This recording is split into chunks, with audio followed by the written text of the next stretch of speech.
Благодарам. Почитуван технички премиер, аз ќе се осврнам на вашето излагање. Кога се обративте пред нас, кажавте, почитувани пратеници, почитувани граѓани, врз основа на член 94 став 2 од Уставот на Македонија, до собранието доставивте предлог за разрешување на министерката Рашева Мизрахи. Воедно наведувате во вашето обраќање дека штетите од незините постапки се закануваат да бидат огромни за граѓаните, за државата и за нашата евроатлантска иднина, и вие како председател на владата сте оцениле како последица на тоа дека мора да ја спречите и сте донеле одлука за незино разрешување. Имаше многу полемики и дискусии до сега. Јас сметам и барам од вас да го повлечете ова. Ќе образложам и зошто. Ако може времето да се респектира. Кажу на Ѓорчев тамо дофрлува и на Ѓорчев треба му одговори секој. Повели и продолжи.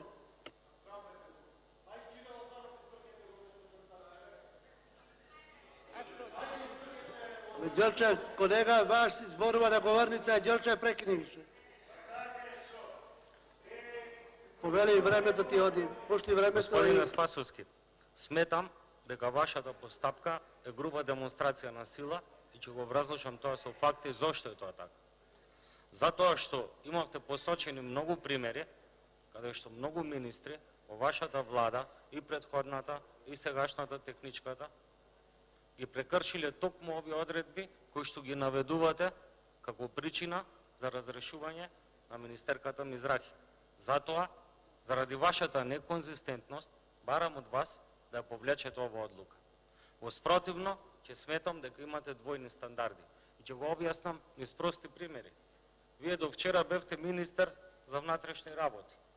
Доколку овластено полициско службено лице мене ме запре по патот и побара од мене да се идентификувам, ова е мојата лична карта, на која што пишува Република Македонија. Дали тоа овластено службено лице ќе биде казнето затоа што мене ме пропуштило, затоа што тука не пишува Република Северна Македонија? Дали, доколку пациент оди на лекар со книжка на која што пишува Република Македонија, не треба да прими соодветна здравствена грижа, затоа што внатре во книжката стои Република Македонија и затоа што не сте стигнале да изработате нови образци на кои што пишува Република Северна Македонија.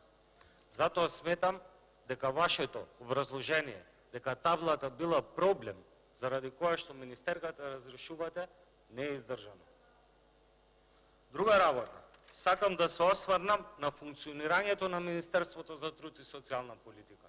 Имено, незината претходничка донесе многу законски решенија во време кога вие во владата бевте министер за внатрешни работи и одредени незаконски дејанија кои што јавно беа обелоденети од министерката Рашева Мизрахи, дејанија за кои што вие немате повлечено соодветни законски постапки.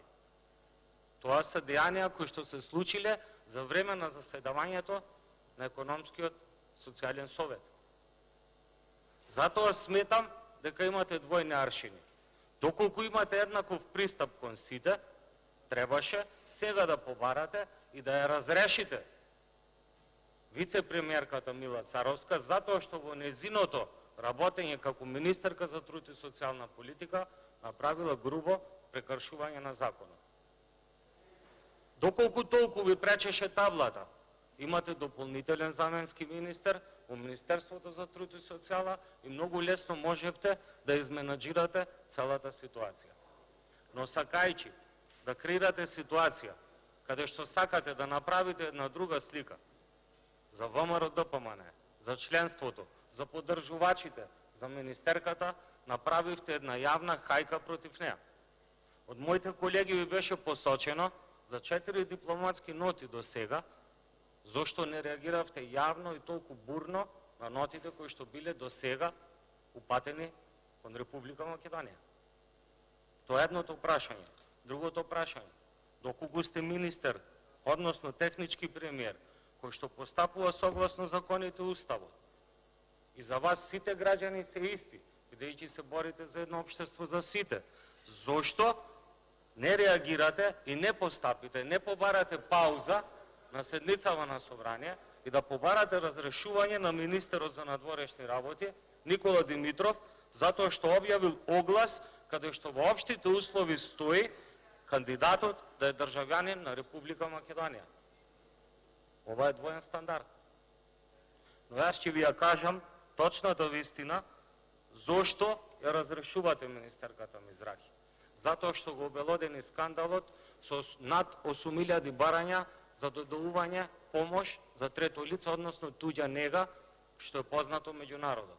Затоа што сакавте да формирате ваши комисии, кои што ќе работат по незини ингеренции, за да може со државни пари да направите предизборен подкуп. Затоа што кога видовте дека министерката работите ги зема под своји раце, се изготви правилник да се формираат комисии кои што ќе бидат под директно влијание на Министерството за здравство. И затоа што тие комисии требаше да ги носат одлуките.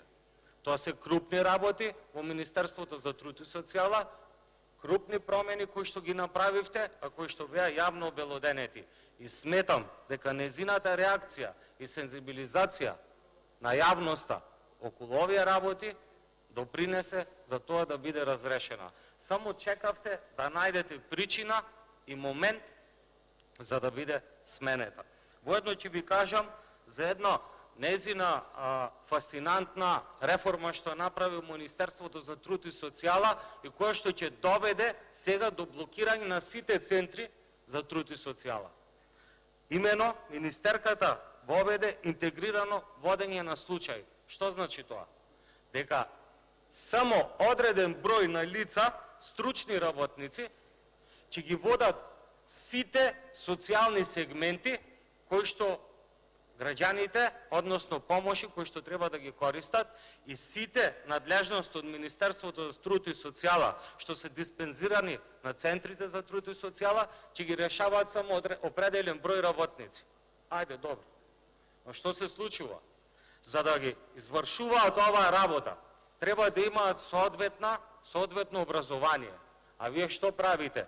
Отварате конкурс за 300 нови вработени во Министерството за труд и социјала, кај што примате лица со несоодветно образование. Следствено на тоа, самата ваша реформа што ја предложивте, ја осудивте на неуспех.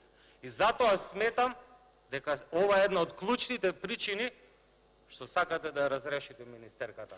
Не затоа што таблата стоела позади неа, него затоа што самите вие со вашиот закон доведовте до една голема системска грешка во функционирањето на Министерството за труд и социјална политика, грешка која што ќе почувствуваат сите граѓани кои што имаат потреба да ги користат услугите од Министерството за труд и социјална политика.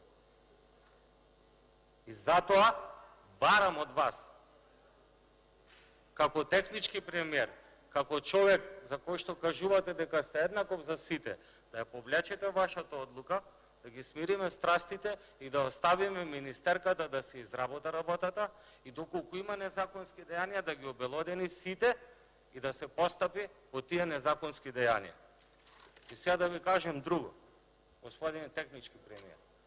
Најголемата грешка е кога се обидуваме на некој, на некого да му наметнеме своето мислење. Најголемата грешка е кога се трудиме на некого да му забраниме нешто, тоа нешто. Дали на нашите деца дома, дали на обичните граѓани, дали на некои луѓе кои што не мислат исто како нас. Дали употреба на символи, дали употреба на знаме, дали употреба на име, Република Македонија. Секој има право да се поистоветува со символ, со знаме, со име. Впрочем, тоа е загарантирано со нашиот устав. Но знаете што сум зачуден? Од сите колеги што се тука од власта, ниеден не излезе јавно да осуди одредена реакција од одредени званични лица во Република Грција, каде што грубо се крши договорот. Но затоа за сметка на тоа, бранејќи го договорот и сакајќи да покажете дека ние сакаме да наметнеме нешто друго или браниме или сме анти-НАТО или анти-ЕУ, вие до толку ги сензибилизирате луѓето да самите од себе почнуваат уште повеќе да го користат тоа што го забранувате. Дали е сонцето на Виргина, дали е уставното име Република Македонија, кој што се смени со одлука на мнозинството. Затоа треба многу добро да се размисли кога се наметнува определена одлука. Истото се случи 1991 година, по инсистирањето на некои наши соседни држави да дојде до крупни промени во нашата држава. Истото се случи кога се... Благодарам. Истото се случува и сега. Благодарам. Затоа барам од вас, затоа што сметам дека како премиер, технички премиер и Весна Дамевска Илиевска има збор, Горан. однос кон сите, да го повлечете вашето барање за разрешување на министерката или, ако сакате да ни покажете дека подеднакво сите ги почитуваат законите, да побарате разрешување и на министерот за надворешни работи Никола Димитров. Благодарам.